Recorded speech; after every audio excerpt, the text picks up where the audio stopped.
We hold these truths to be self-evident, that all men are created equal, that they are endowed by their Creator.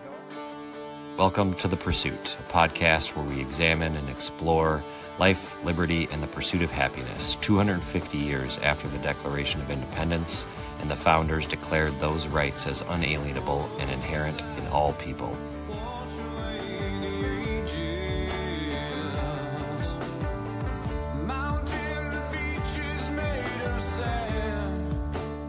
Welcome to episode 3 of the Pursuit at 250 podcast. I'm the host, Chad McKenna. We have a great guest for us this episode. Sara Wintheiser is a wife, a mother, daughter, a sister, small business owner, an entrepreneur, a command sergeant major in the Army Reserves, and most importantly, a lifelong friend of mine. Sara, thank you for joining me. Hi, thanks for having me. This will be fun.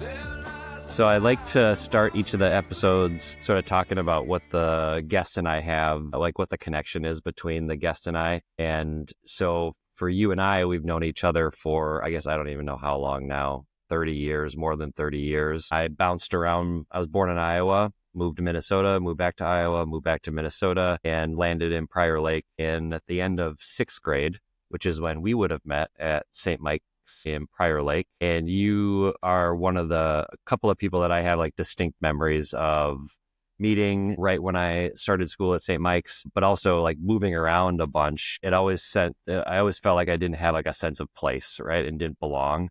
And you were one of the few people that really made me feel welcome and sort of starting to get my roots set down. But so thank you for that, and definitely remember having a crush on you like right away, like back in those days. What do you remember from those years? Do you remember meeting? Well, I definitely remember you came, because St. Mike's was a small school, small class size.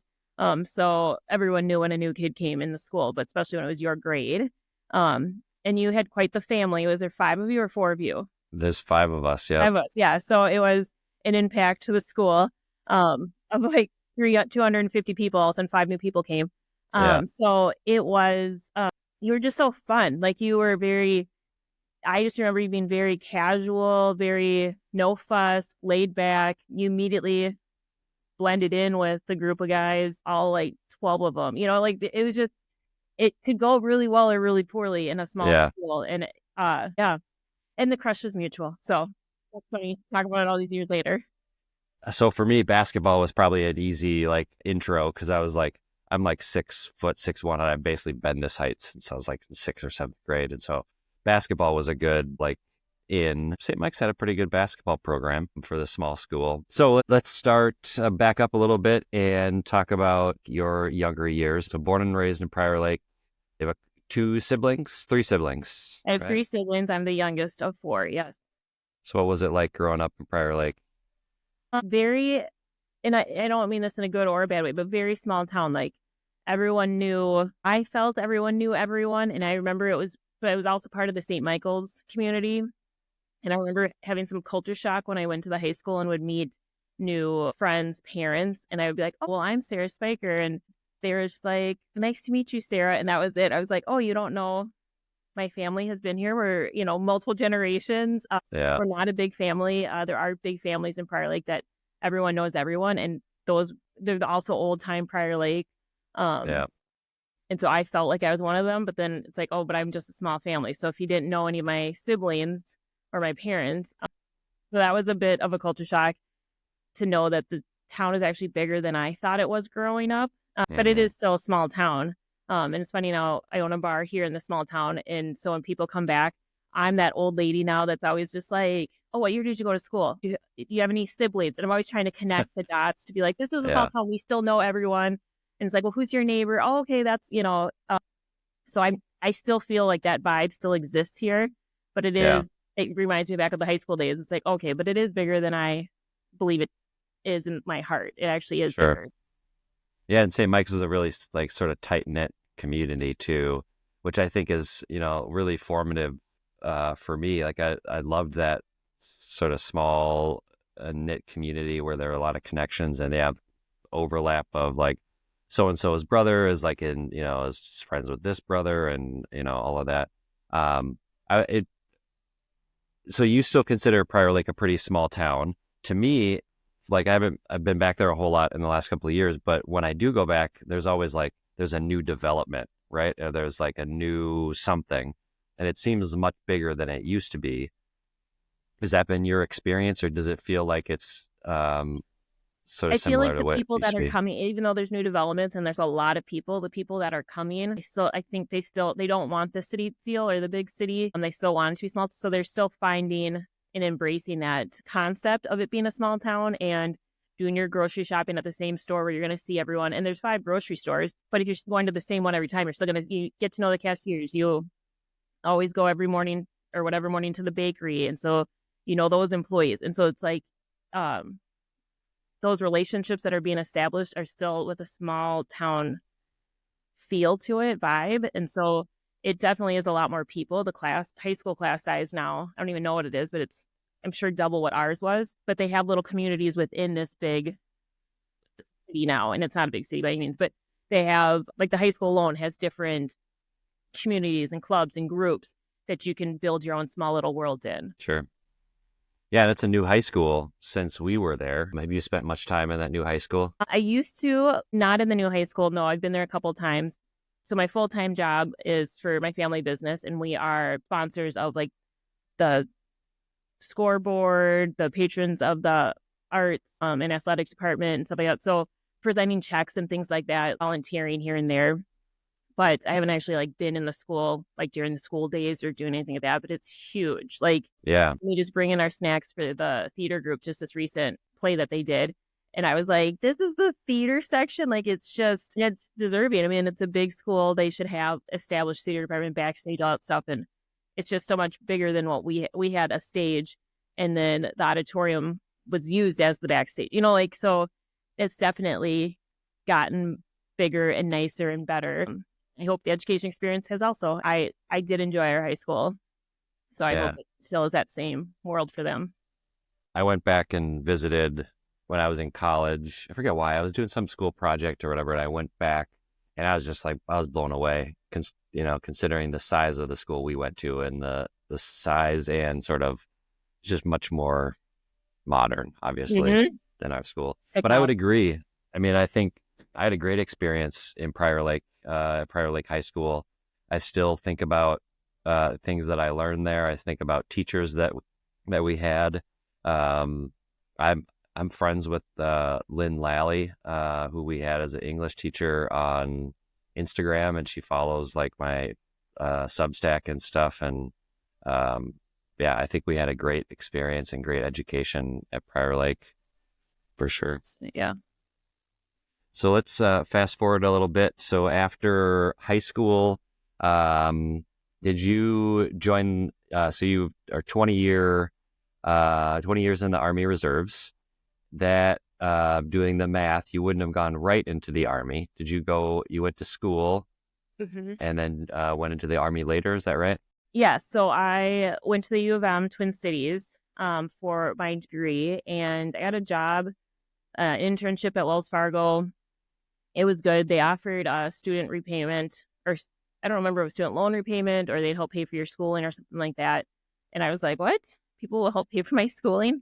And I didn't qualify for it because I was an intern, but just knowing that these programs existed. So I was just Googling different things to figure out how to get, I think it would have been my final 2 years, subsidized in some way outside of loans. And I came across the Army option. And I had family members who had been in the Army. My family members are veterans, so I also grew up spending a lot of time at the Prior Lake VFW. So I had a lot of respect for veterans. And I thought, well, let's give it a go. So I dialed up a recruiter, and turns out my sister, who is 2 years older than me, was also talking with that same recruiter, but we didn't know. He never connected the dots. And so one day I just called her up and I was like, I'm thinking about doing this. It's pretty life-changing, but it's like a 6-year commitment, whatever it was. And I can't hold this secret any longer. I haven't signed anything, but I have to talk about it with someone. And she's like, what is it? So I told her, and she's like, I'm meeting with that guy on Friday, let's say. And I was like, oh, well, let's do a double date. So we both met with him. We both discussed it at the Prior Lake subway. I remember it distinctly. And I was just like, you'll pay for some of they don't pay for all your school, but you'll pay for some of my school. And all I have to do is 1 week in a month, 2 weeks a year kind of thing. Sign me up. So I went. It delayed so I had to take a semester off to do all the training. So I went in the summer and then into the school year. So I ended up graduating in December, graduated from the U in 4 years, but technically 4.5. It took me a solid 5 years, so don't feel bad. With no break. It's hard when I was paying for it, I was just like, you really need to just pick a degree and go, I didn't know what I wanted to be when I grew up. I still don't think I do. And so that was kind of like, well, just get a degree then. So I got communications and Spanish, double major, and then really just kind of got a job after that, did my 1 week in a month, deployed shortly after that within my first contract. And I was enjoying it. It's a lot more than 1 week in a month, 2 weeks a year nowadays. But back then it was very easy to sink into my life. It didn't impact much outside of deployments, obviously. And I just kept re-enlisting. And there definitely pauses every time being like, is this really what I want to commit? Because it's a commitment. I mean, it's not like I'll just keep doing it until I want to stop. And lots of conversations. You have to commit for a certain period of time. Yes. 4 years. Every contract is, there's different amounts and there's different incentives. And so I just kept going, and I'm at 21. I just had my 21st, but I've never really kept track. And it's until you hit the 20. Like when I was at 18, I'm like, well, now I'm going to start keeping track. And now I hit 20 and I just say 20 plus, because what's the difference between 21, 22? I mean, really I've hit the final benchmark that I was shooting for. So at this, it's all just for fun. And you said it's more than 1 weekend a month, 2 weeks a year now. Is that because of your role or your choices, or what do you mean by that? I would say it's my rank, which is my role. And also I do feel like the expectations that we put on the soldiers are just different. Same with the expectations for schools. I mean, life isn't what it was 20 years ago. I just read an article. I didn't read the article, but I saw the headline this morning that said schools are doing away with snow days.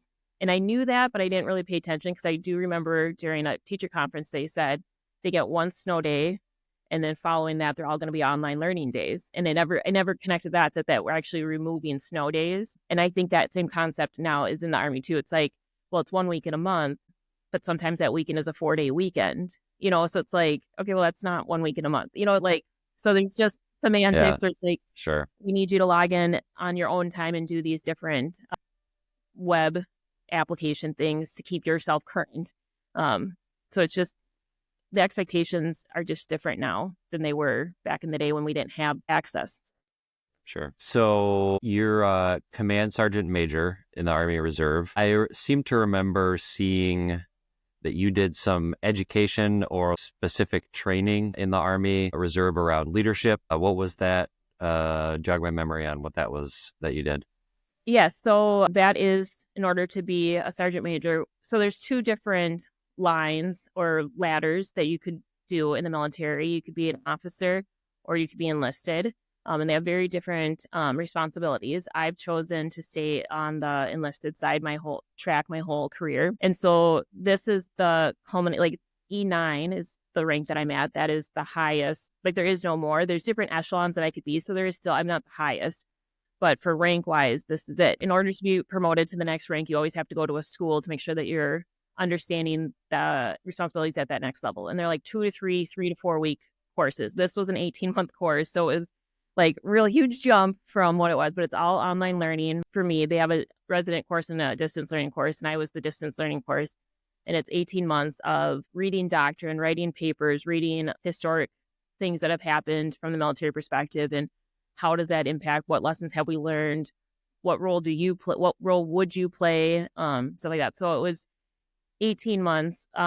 So like 16 months of distance learning, and then we went down to Texas and had in person. We had to pass like the physical test and all that stuff that we normally would at a normal school, and do presentations and stuff like that to kind of confirm or prove that we had learned and that we're ready for this next rank.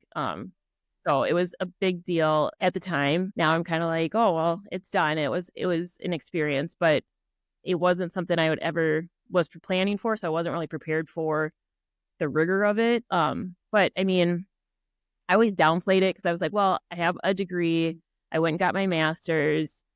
It's fine. But to do that schooling while being a parent, while being a business owner. I mean, it was a lot more than I had expected. So I did post a lot about it because I was like, this is a really big deal, but really It is a big deal. it's just a school, just another school.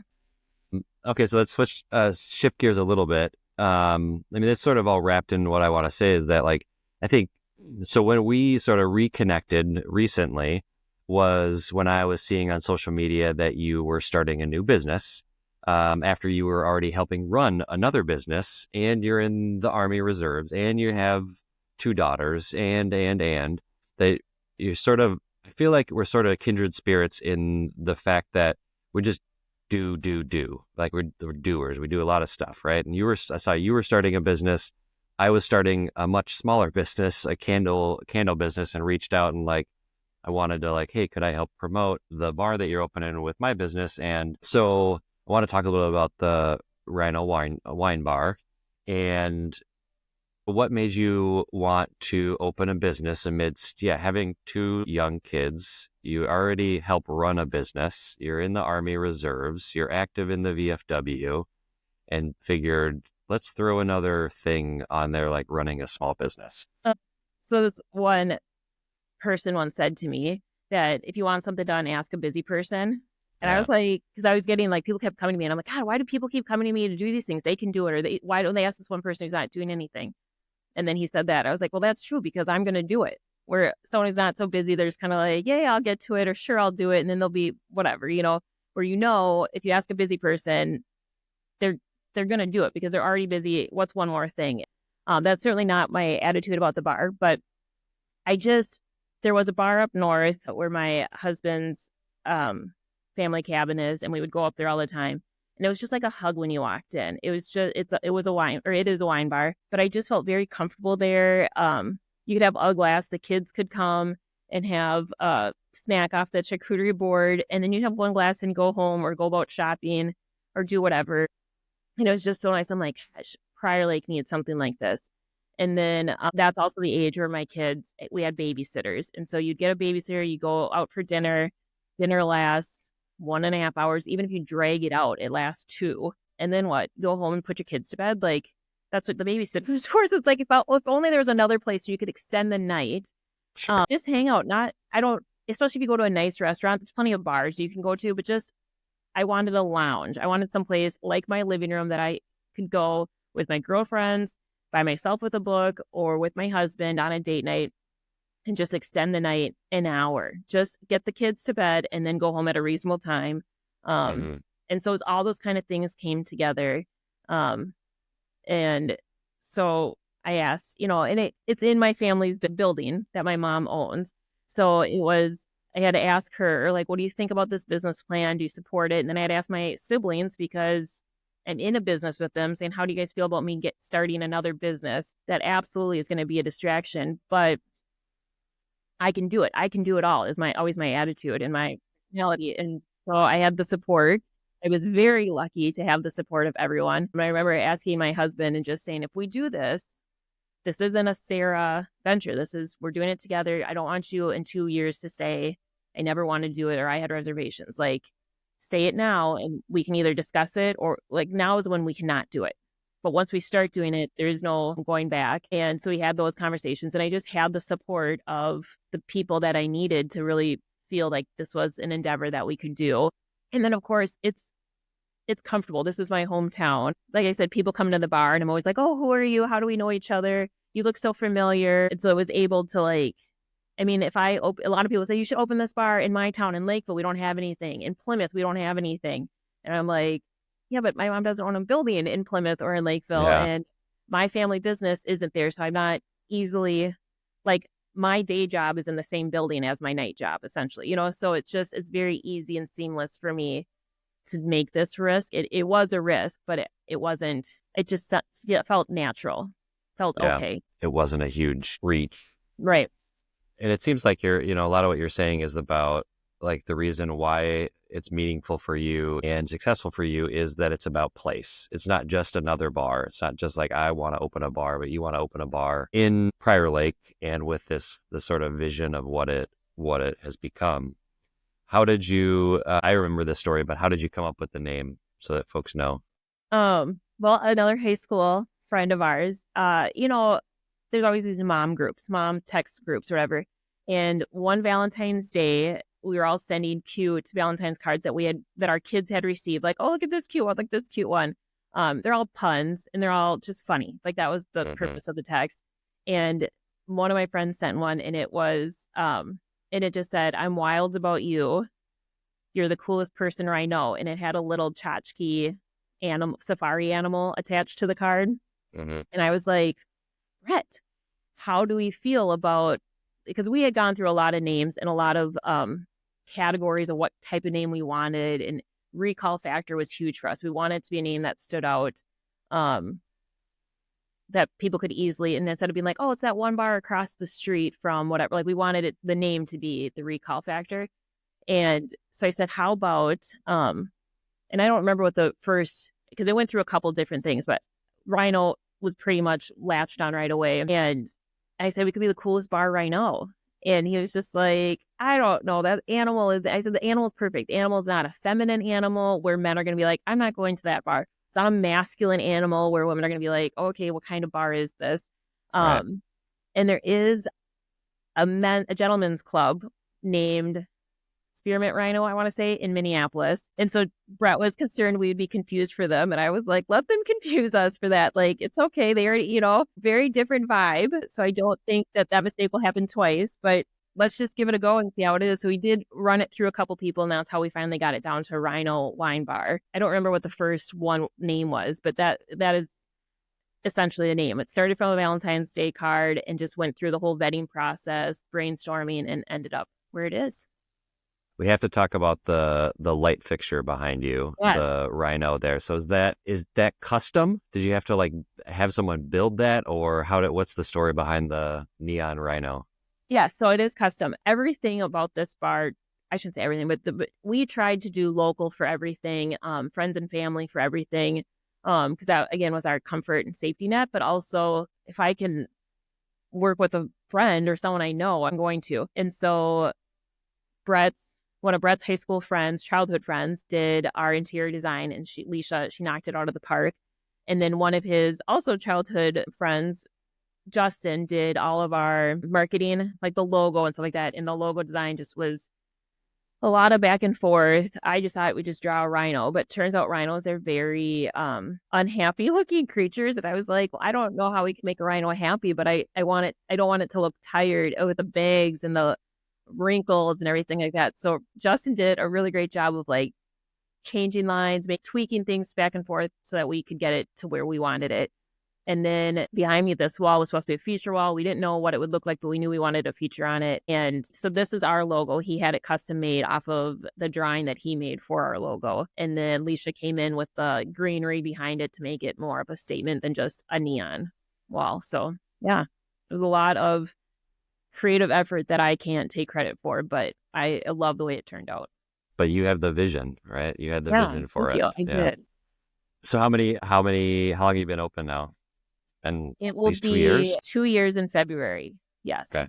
Cool. And you and Brett, no regrets? You guys still loving it and it's going good? Yeah. I mean, it's a lot of fun. It is. He and I were out to dinner the other night, and we heard a table next to us talking about it. And I was like, all right, let's listen to hear, like, let's get the candid feedback. Get a review. Huh? Yeah. And one friend was talking very positively about it to them and be like, you have to go. Here, we're going to go tonight. We're going to look online and go. And I knew we were closed. And so the waitress who knew who we were came over, and she's like, well, the owner's right over there. Do you want to talk to them? So then we ended up going over to their table and talking, again, with that small town feel, like that you're sitting at a restaurant and people you don't know who's all around you, but it was a very positive experience. And it's just things like that where I'm like, I don't know. And we've been able to have like hockey parties here for my daughter's team. We set up the Wii, and the kids just have fun, and the adults just get to hang out. No one has to worry about cleaning their house or whatever. Everyone just brings a little potluck kind of thing. And we've done it for, my daughters have diabetes. And so we've done fundraisers here for JDRF, and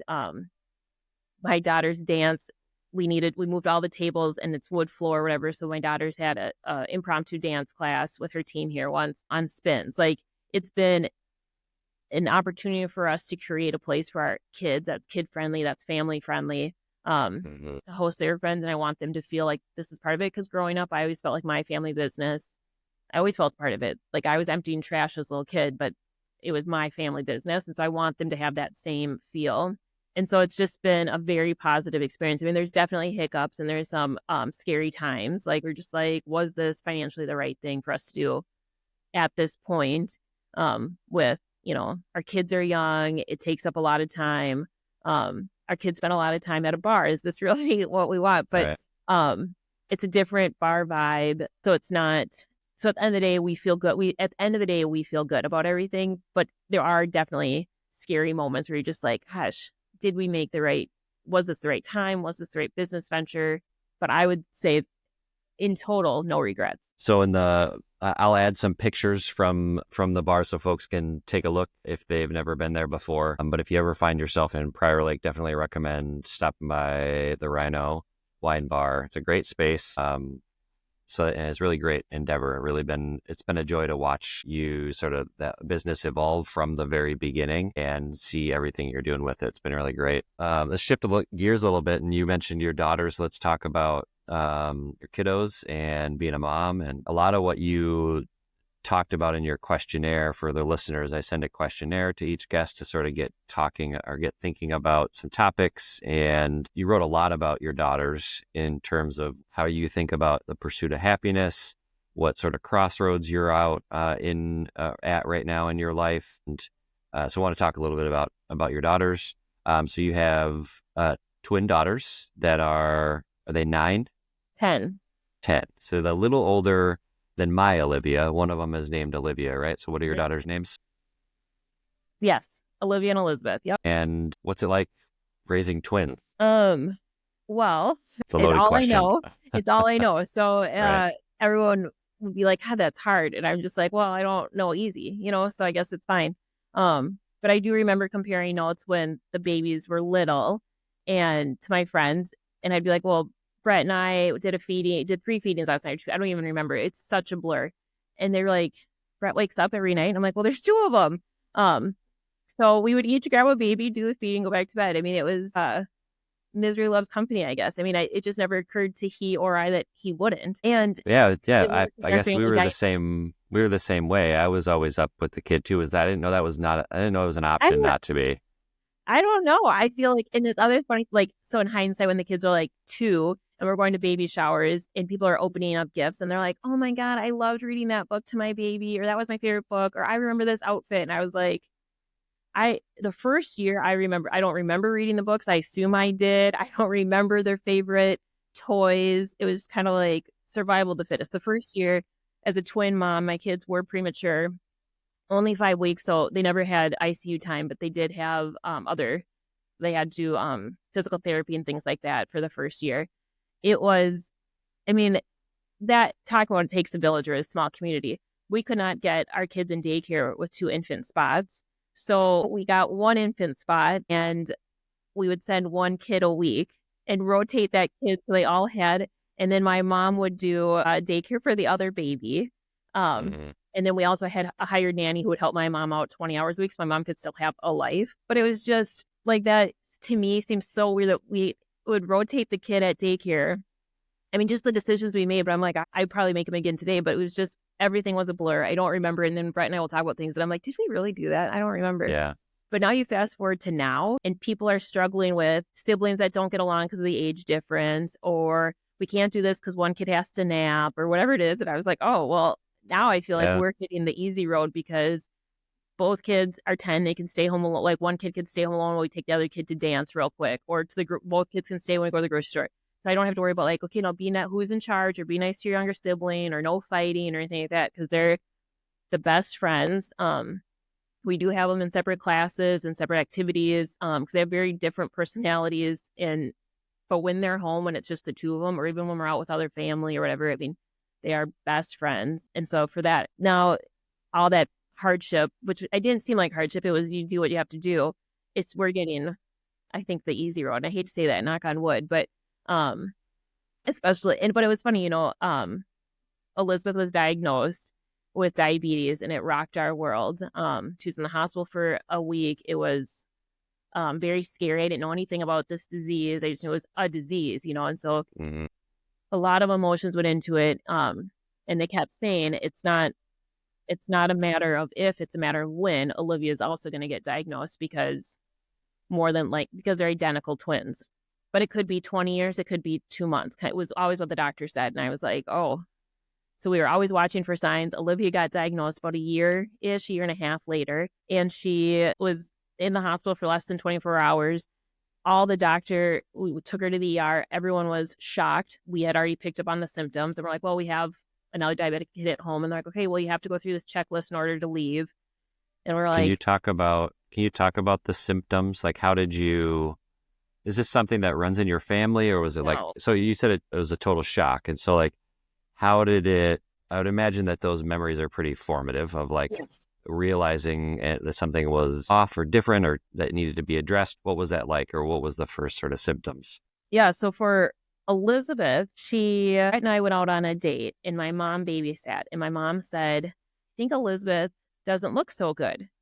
And I was like, what are you talking about? She's like, she looks like she's lost some weight. She just doesn't, she looks tired. And I'm like, always very sensitive raising the kids that they didn't get compared to each other as twins. It's like, well, Mom, she's her own person. And Mom's like, yeah, but she's so much, she was saying she looks smaller than Olivia. She looks more tired than Olivia. That was the phrasing kind of stuff that my mom was saying. And so I wasn't hearing what she was saying. I was very defensive of Elizabeth is her own girl. She's fine. Sure. Let it be. And then that was like over the weekend. And then on Monday, the kids started an outdoor camp. My kids are not outdoor children at all. They would love to do art camp. They would love to do robotics camp, sure. But an outdoor camp at Clear Lake was not their idea of fun.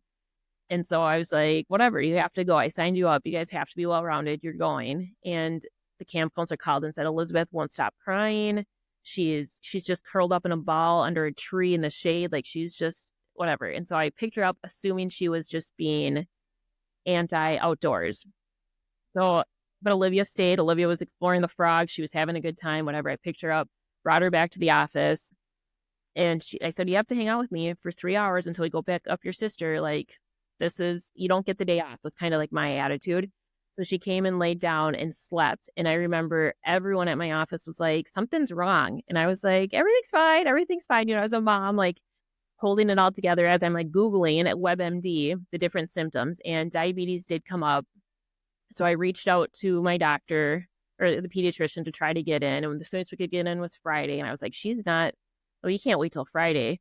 And so I wrote back, I said, there has to be a faster way. Can we just come in and do a blood test without seeing the doctor?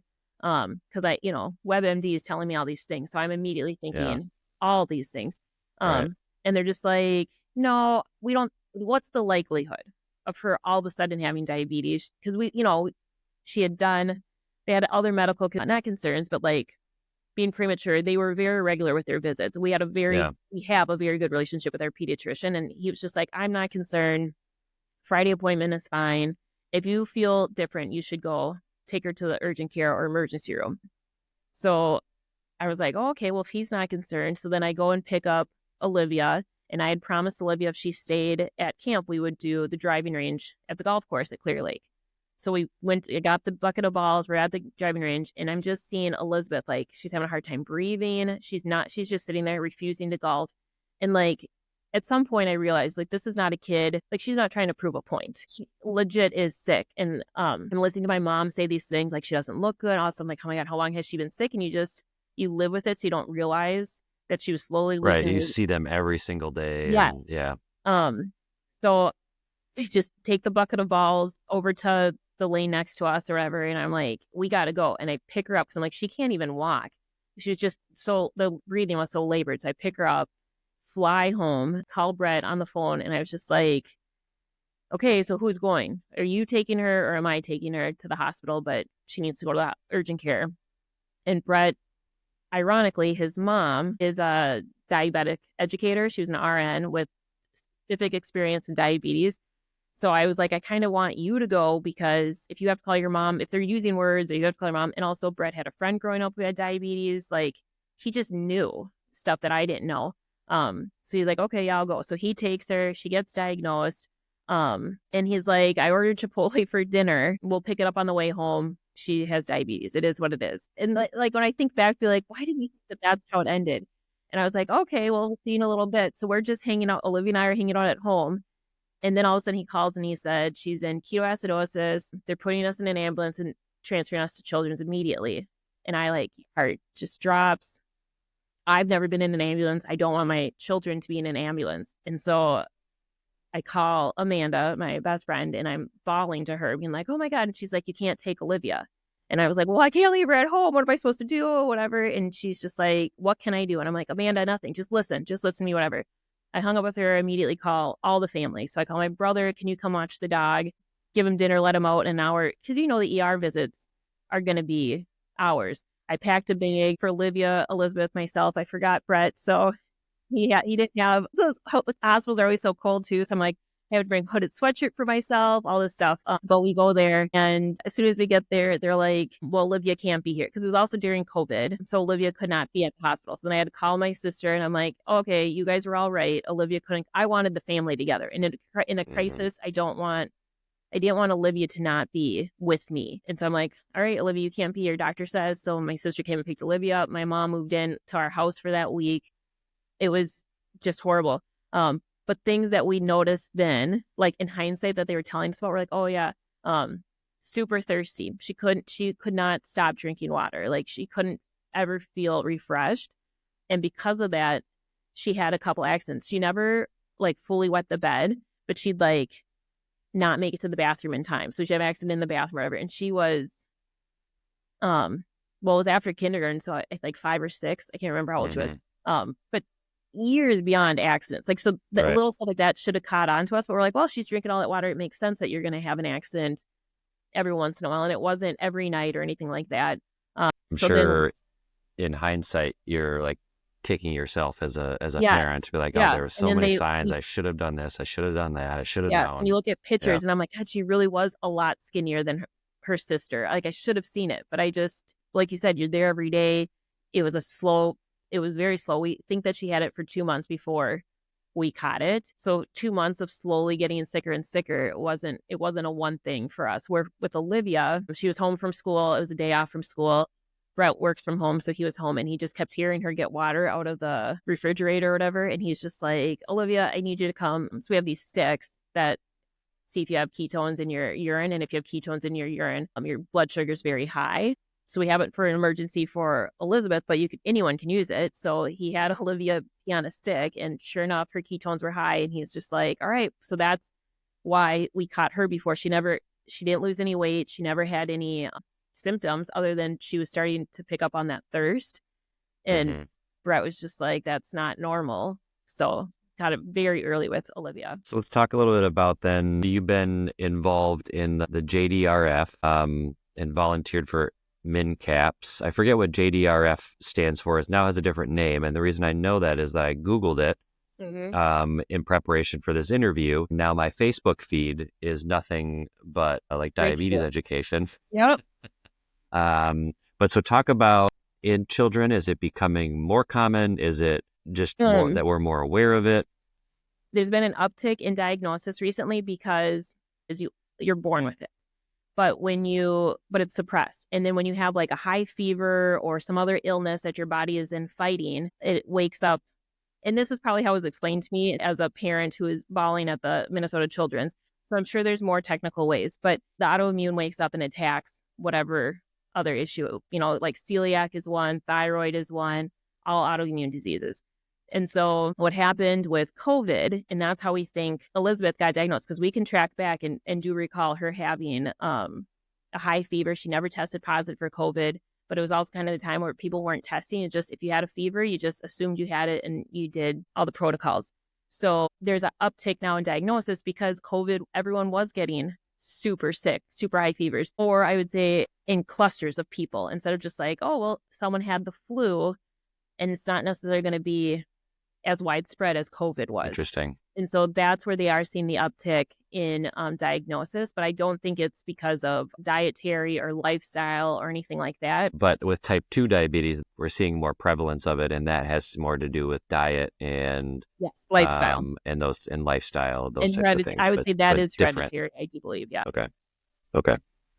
So I would imagine that having two kiddos with type 1 diabetes, you have to be much more deliberate about your life and planning. And like, especially, I think you talk about in your questionnaire about the kids getting older and being more sort of autonomous and making sure that they're ready and like preparing and being thoughtful. How has that changed the way you parent?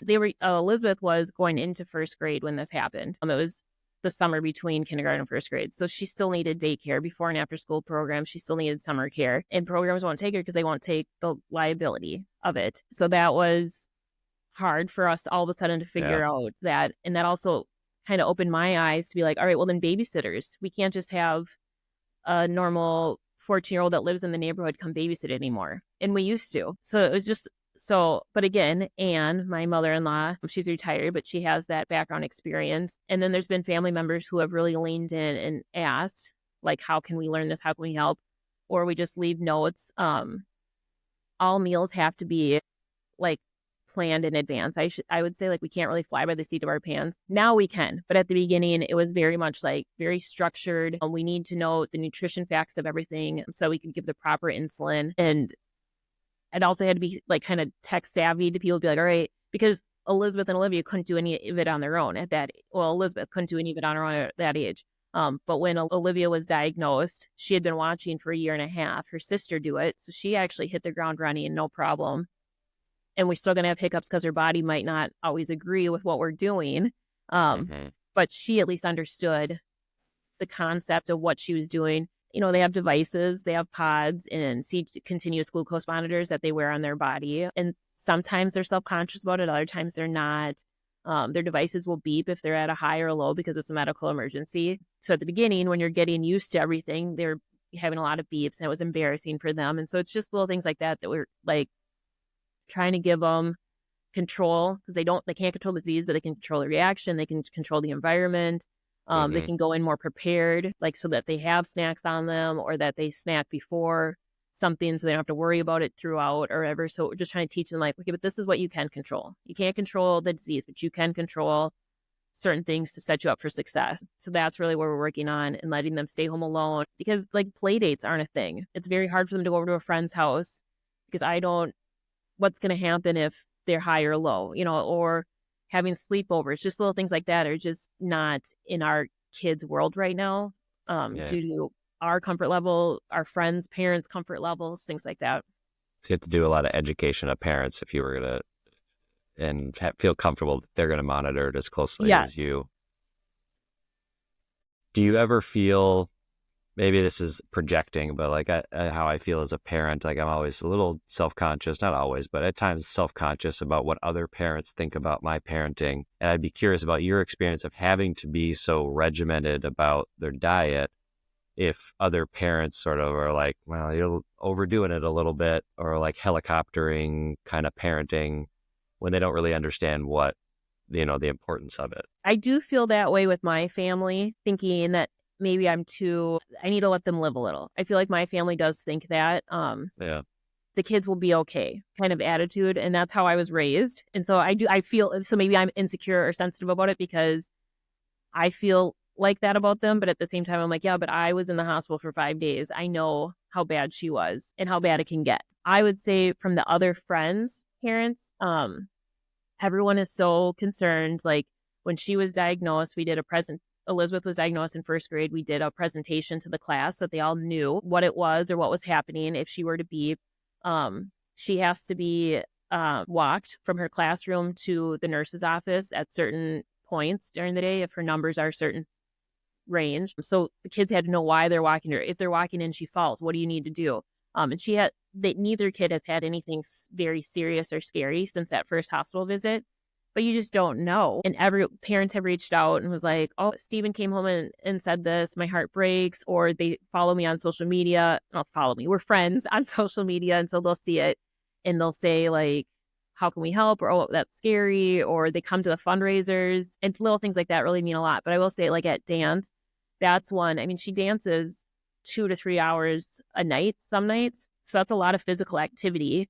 And so this is the first year, but for 2 or 3 years, I would sit there I or someone in our family would sit there for those 2 to 3 hours, and I would just be doing emails. It actually really worked out well when I was at the academy for the Army. I would write my papers or do whatever, because I just had to be there in case something happened and she needed an intervention. It wasn't like I had to be there to watch, because her behavior's fine, everything like that. But this year I did step back and I gave the teachers like, all right, she knows how to handle things. We've been doing dance long enough. She knows how her body feels and when she might need to go grab a fruit snack or something like that. But here's the safety net. Here's when you would call 911, when you would call me, or if she's sitting out, what you should expect of her. But I don't want diabetes to become something that, like, I don't want her to cry wolf with her diabetes. Right. And there have been times where she has gone low, and the studio has called me, or I've called the studio to say, I'm on my way, but this is what you need to do until I can get there in 7 minutes or 6 minutes, and then the things that my kids are in, they're in activities that are very close knit. Like, they're in a Spanish immersion school. So they've been with those same kids for now 4 or 5 years. Dance, she's been with these same girls and at the same studio for 5 years, roughly, I would say. And hockey, it's again, to the small town feel, is that we've built a community around ourselves. So we're not having to re-explain to anyone at this point, I don't feel. It's very much part of our identity. Sure. It's a great example of the idea of it takes a village to raise a child, right? I don't know that I remember that your kiddos are in a Spanish immersion program. So our daughter is also in a Spanish immersion program. Oh, I didn't know that. At Duluth Public Schools. And did you say have they been in that immersion program since kindergarten?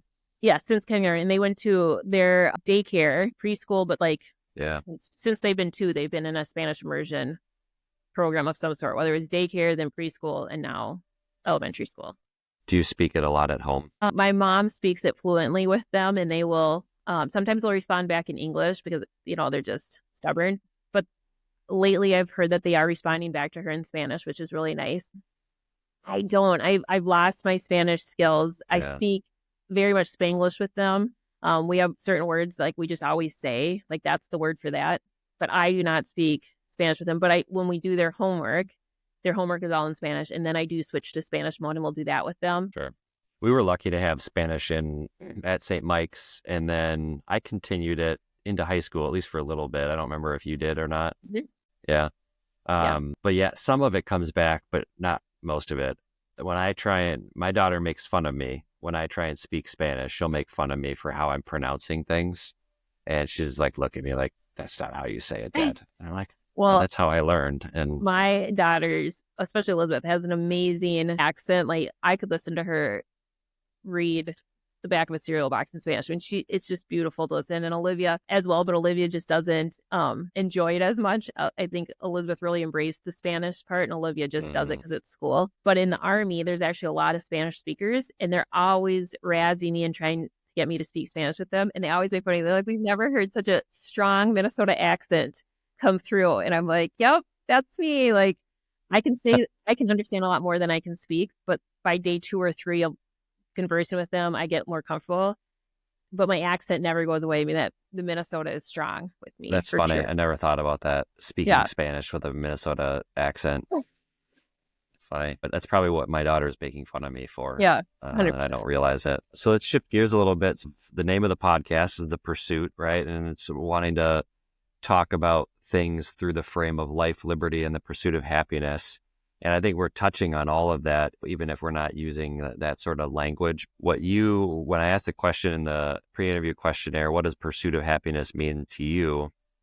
You said opportunity for my daughters to choose what job they have, where and how to live, for doors to be open for everyone, for hurdles to be challenges and not showstoppers, for communities to exist that will support you on your pursuit. And it seems like that opportunity has been a driving force for you, and that opening a business, going into the Army Reserves and rising up through the ranks. How do you think about opportunity for you as an individual, but then talk a little bit more about opportunity for your daughters and what you see, them as doing as they sort of get older? Yeah. I mean, I just think that the sky's the limit. I still don't know what I want to be when I grow up, which is weird because I enjoy it's not like I'm looking for it. because Yeah. I do enjoy what I do, and everything that I do is very different from the other. So running a bar, I'm doing the market. We have someone who actually manages and runs the bar, Jane, and she does an outstanding job. But I'm doing the marketing for it, purchasing and working with the different vendors and things like that. And then my daytime job, I work for a family business that does payroll.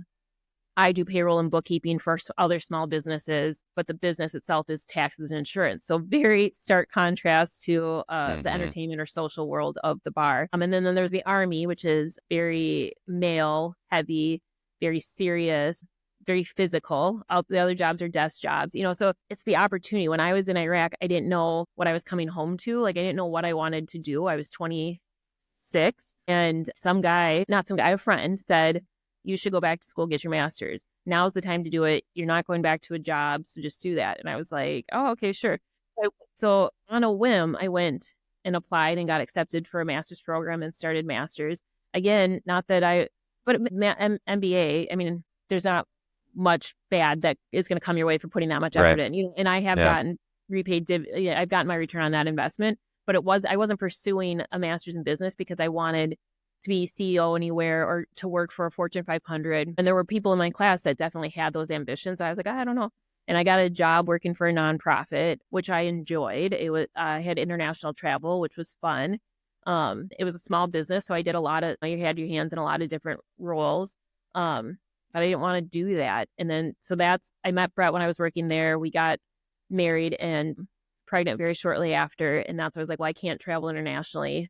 I have kids. At the time, I didn't know I had kids coming. I had a kid coming, and then surprise, they were twins. So life just kind of changed the trajectory or where I thought I was going. Left we were living in Uptown. I loved the Minneapolis living, the city feel, walking to the grocery store, all that kind of stuff. And moved back to the suburbs where you have to drive everywhere, but it's a different community and feel. So there's definitely those positives about it. But everything that I've done has been because someone had a suggestion or I had a suggestion. And I'm like, should we follow this? Yeah, let's follow it. And I want that same thing for my daughters. I mean, I wish they had more direction. I wish maybe they want to be, I know Elizabeth had an amazing experience at Minnesota Children's, and she has said that she wants to be a nurse when she wants to care for other diabetic patients. She's 10. I don't know if that'll stay with her or not, but I love that that's a very clear and specific goal and ambition. And she can do that. She can absolutely achieve that. That's what I want my kids to have, a little bit more direction. But if they don't, I want them to have what I have is the opportunity. My kids, I think, are going to have limitations. With the diabetes, there is no cure, as of yet, but I don't know if that's going to be in their lifetime.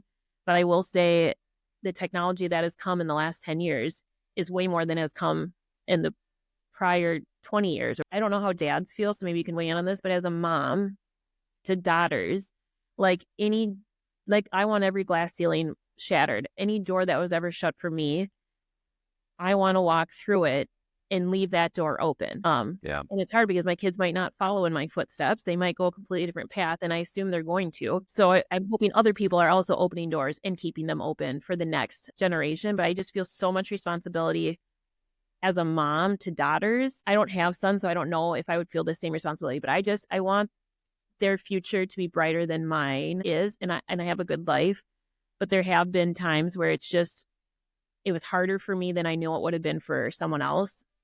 Yeah. But again, it was the opportunity. I've always had an amazing support group and cheerleaders that have pushed me through those hard times. That's the pursuit of happiness. I want that for my kids. I want their future to be brighter. That's what motivates me to do the bar and have it be a family focused place. Kids are welcome here because it's what I would want for my family. Yeah. I definitely feel that as a father of a girl, wanting to ensure that she has every opportunity that she deserves, and that the sort of patriarchal nature of our culture and economy doesn't hinder her ambitions. So I focus a lot of my time thinking about that as a dad, for sure. And it'll be interesting because I also have a son, right? How that sort of changes. This is a very deep conversation, but I think that same patriarchy that gives men advantages also limits what men are allowed to and supposed to do in a lot of ways. And so I think I'm thinking about that and raising a son too. I can relate to the comment you made about like wanting to have them have a direction a little bit, even though, they're only 9 and 10. My daughter's 9, your daughters are 10.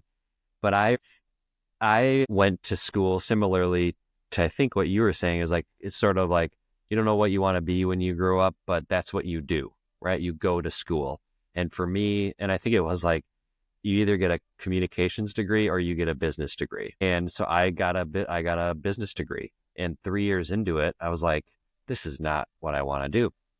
But I'm 3 years into a degree. I got to finish it. I picked up a minor, which is why it took me 5 years. But I've sort of lamented that. And I sort of like, for a long time, I was sort of angry, not angry, but like, man, that wasn't the right choice for me. And now I have all this debt and I wish I wouldn't have done it. And I wish I wouldn't have been told like, oh, you just go to a four-year college and get a degree. That's what you do. But at the same time, that sort of well-rounded liberal arts education set me up to be able to do whatever it is that I want. Any more thoughts on that? No, it's funny. Like, so I'll go grocery shopping and I'll bring, which is rare. I very rarely go grocery shopping, but let's say I do. I will clear my car in one load, and I will walk like as fast as a snail, but I will not have to make trips. At least this is an example. And then when I get in, I'll look at them and I'll say, there's nothing your mom can't do. And they'll be like, okay, mom, calm down. Or I'll say, all right, ladies, we have to leave in an hour. This is what needs to happen before we can leave this house.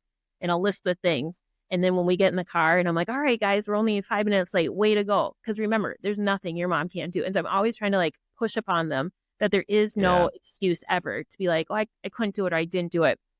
And now we're starting to translate to be like, if they're like, I don't want to go to hockey. And I'm like, you're going to hockey because there's nothing you can't. I don't want to go to hockey because I'm tired. No, you're not tired. You can go to hockey and just give what you can give today, but you're not going to skip hockey or whatever it is. And then I always follow it up with, there's nothing you can do. And so that's kind of like brainwashing them in a very positive way. But influencing them to be like, it's a mantra. Yeah. Be like, there's not going to be a hurdle. I don't want you to think that I'm short, I can't do something. I'm diabetic, I can't do something. I'm a girl, I can't do something. Like, and every once in a while they'll say something about comparing me to Brett. And it's not like in a negative way or whatever. And I'll just say, I did that. I didn't. Or they're like, oh, you did that before Dad got home. And I'm like, I don't need to wait till your dad got home to do this because there's nothing I can't do. And Brett's just kind of like treading water, like, is this going to turn into negative? But it's not a negative. I'm not saying I'm better than him. I'm just saying I can mow the lawn. I don't need to wait for him to come home. I can shovel the driveway. I'm not going to sit around and wait for someone to do something that I'm capable of doing. And I'm capable of doing a lot of things. Everything. There's nothing you can't do. Yeah. Well, and I say that and they're like, well, you can't have surgery. And I'm like, well, I'm not licensed to perform surgery, but I bet if I went to school, I could. Like, that's what they like when they give me hurdles. Like, sure, there are hurdles, but they're not showstoppers. So yeah, they always have to be their own advocate first. Yeah. I want them to be their own cheerleaders, each other's cheerleaders always. But it starts from, I think, at a young age of just knowing, like I saw my mom doing things all the time because my dad was working and my mom just ran us everywhere. She signed us up for everything. She did the grocery shop. She did everything. And so, but she did it silently where I'm doing it very vocally. And I want everyone to know I'm doing everything. Because I want them to like really hear it, see it, feel it, and know that they're capable too. You're giving examples of that, of modeling the sort of behavior and mentality that you want to instill in your kids, I think is huge because then they simply mimic it, right? And see like, well, this is just how we think or this is just what we do. I think of relationships too. Like I think a lot about my daughter seeing what love looks like and like what she should expect from a partner and like see how I respect her mom too. I think a lot about that in to set that tone because I think that's an important component for what, setting up a girl to be successful is like, what should you expect from society too? And you should have high standards for that, from everything up down to who you choose as a partner too. Absolutely. But I think, like you said, the pursuit of happiness should be, like we had said, opportunity, but it should also be like, and I don't know if I mentioned this, but you kind of brought something up when you said about how you got the degree because that was expected. Pursuit of happiness should be a personal choice. So like, I want my daughters to choose, and I want everyone, the pursuit of happiness for everyone is to choose their happiness, whether that's married, single, stay at home, working, making a lot of money, making enough money. When we were growing up, I feel like success was defined as you had to live in a certain neighborhood, have a certain house, certain car. If you were a stay-at-home mom and your husband could afford whatever, that was success. And now, I mean, I stayed home during the maternity leave, and it was very difficult for me to only pay attention to 2 kids. Like that time, my brain is just thinking all these other things that I could be doing. And even just at hockey the other day, I was watching practice, and Brett's like, "Is everything okay?" And I'm like, I just feel like there's this energy in me that just sitting here and watching, and I can sit and watch hockey all the time, but there's something about that day where I was like, I can't right now. But I was locker mom duty, so I had to stay. And Brett said, "Can I go home and do something for you?" And I was like, "Yeah, could you go home and do the laundry?" Like, just knowing the machines are running gives me peace. So I could never be a stay-at-home mom. That's not what would bring me joy. And I think the pursuit of happiness is such a personal choice that I would want my kids to choose whatever career, whatever life, whatever location. And that goes back to the opportunity that I really wanted to hit on, that but it's also it's such a personal decision. And currently, I think everyone has a lot of opportunity and a lot of freedom of movement. And I get concerned, though, not to get into politics, but with the political dynamic and things that are shifting and rights that are not inherent anymore or may not be, are being threatened. I do get concerned. I'm like, all right, are we losing any ground that we had gained of opportunity and personal choice for my daughters? And so I think that's where it becomes really personal to me. When I talk about I want the doors to stay open, not just the career that they choose. It's any daily choice or opportunity that they make, choosing to go back to school for a degree that for no reason, which is what my master's was. And like I said, it paid dividends, but it was frivolous because I didn't have anything better to do. I could have gotten a job. Instead, I'm like, I got to go back to school. I want my kids to be able to be frivolous too. Yeah. I think that, well, first of all, I can relate to the stay-at-home parent. Like I had a great opportunity to stay home with my daughter for 6 months after she was born, and I hated it. It was a horrible experience for me, because I wanted to be doing things. Plus, it's also very isolating, just being with kids all for an entire day. Love my daughter. I would probably do it again if I had to, but it was a slog. But in the conversations that I'm having with people, it's very common for us to start talking about the pursuit of happiness is really about the pursuit of meaning, right? That it's not about being happy about material things, but it's about finding meaning, and that sort of freedom to choose what is happiness for me, I think, is a fundamental idea in the Declaration of Independence, right? If we read that old text, right, maybe it's archaic, but I love it. I think it's really poetic and impactful. So we hold these truths to be self-evident, that all people are created equal and everyone has life, liberty, and the pursuit of happiness. And then because we believe those things, we're going to create a government. And that government is supposed to support people's life, liberty, and just allow them to be happy. Go pursue whatever it is that you want to do, not limit freedom. And I do feel like some of that is being lost on us today, which is sort of why I want to have these conversations and think about who are we as a country. Absolutely. I think we're going to have to wrap it up for time constraints. Thank you so much, Sara, for joining us. Thank you to Amanda and Hannah and Anna for suggesting that you be at the bar, because I think that's a great setting for it, and for their encouragement for you to join me on the podcast. I really appreciate it. It was great talking with you, great reconnecting with you, and to see you soon. Yeah. Thanks so much for thinking of me. All right. Take care. Yep. Bye. Bye. The Pursuit at 250 podcast is a production of Cool Cousin Studios. It is hosted, produced, and edited by me, Chad McKenna. The views and statements expressed on The Pursuit are those of the guests and host and do not represent the views of any other person or organization. The theme music is Circles by the Twin Ports band The Resonance. Check out their music in the show notes. That's my dad.